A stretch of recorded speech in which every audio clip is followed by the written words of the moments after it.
Bu taqsiri endi u paytda o'qib yurganlarida o'sha Liviyada o'qiganda ham obro'lari yuqori edi. Chunki taqsir o'qigan paytda Sobiq ittifoqning davrida borganlar. Endi u paytda chet elga Sobiq ittifoqdan musulmon talabalar kelib o'qishi ancha shov-shuvli narsa bo'lgan. Chunki u chet eldagilar hammasi Sobiq ittifoqni kommunistik rejim, dinga qarshi tuzum deb tushungan. Endi bu kishi borib o'zini ko'rsatib o'qishi bilan, axloq odobi bilan ko'rsatgandan keyin u yerdagi o'sha o'qish rahbarlari ham, o'qishni tepasidagi tashkilot, o'shanaqa islom jamiyati tashkiloti rahbarlari ham bu kishiga mehrlari tushib qolgan. Bu kishini nihoyatda yaxshi ko'rardilar. O'sha paytda bu kishi borib o'qib yurgan paytlarida Shayx Subhiy degan kishi islomga da'vat tashkilotining rahbari u kishi edilar.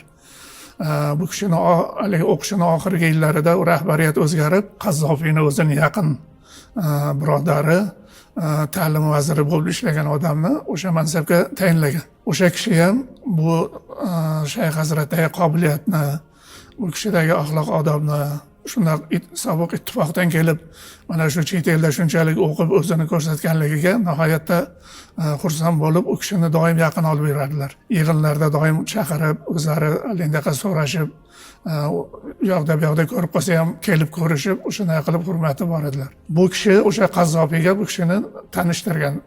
89-yili haligi bu kishi kelib bu yoqda oliy ma'hadda rahbar bo'lib yurgan paytlarida ham munosabatlar yaxshi bo'lgan. Keldi-ketdilar, delegatsiyalar kelganlarda o'zlari kutib olardilar. Endi 89-yil mana bu ijobiy o'zgarishlar sababli muftiylikka kelganlaridan keyin u kishi Qazzofiyga kirib, mana shunaqa bizda o'qib ketgan palonchi deb tushuntirib, shunaqa bo'pti deganda, u Qazzofiy ham nihoyatda xursand bo'lgan.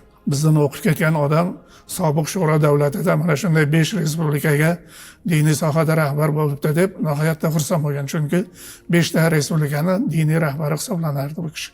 Keyin bu kishining mana faoliyati boshlab, islomga ancha xizmat qilib, hojilar sonini ko'paytirib, madrasalar sonini ko'paytirganlari, keyin madrasadagi talabalar sonini ko'paytirganlari, keyin diniy adabiyot nashr qilishlikni yo'lga qo'yganlari, mana bular hammasi o'sha Ahmad Sharif orqali Qazzofiyga yetib borganda, Qazzofiy o'zi ko'ngliga tuggan bo'lsa kerakki, bu kishini men bir o'zimizni oliy mukofot bilan mukofotlayman deb, ularda o'sha 1-sentyabrda mustaqillik kuni bo'lgan. Ular endi Fotih der edi, o'sha mustaqilligini, o'sha sentyabrdagi mustaqillik nimasini Fotih deb nomlashgan o'zlarini, o'shanaqa revolyutsiyasining nomini Fotih deb qo'ygan. O'shanaqa buyuk Fotih ordeni ta'sis qilingan, o'shanaqa dunyodagi eng ko'zga ko'ringan, islomga xizmat qilgan insonlarga taqdim qilinadigan orden bo'lgan. O'sha ordenni bu kishiga ham taqdim qilganlar.